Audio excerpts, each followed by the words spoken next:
c'est en bonne partie pour ça que le film est aussi déjanté et aussi étrange, c'est parce que il a essayé de filmer ça comme un film des années 40 ou 60, film d'horreur des années 40-60, mais avec du coup des images modernes et une façon de mettre en scène moderne. Travaille des caméras et des effets spéciaux numériques.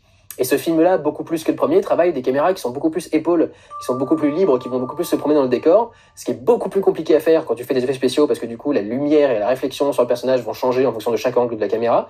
Donc ça rend l'effet spécial beaucoup plus compliqué à faire. Toutes ces réalisations comme ça, maintenant qu'il est devenu réalisateur, mettaient beaucoup en avant les effets spéciaux, et il l'utilise en fait pour faire les monstres d'effets spéciaux modernes, mais qui garde un feeling de vieux film. Il y a vraiment un truc qui est très particulier avec ça.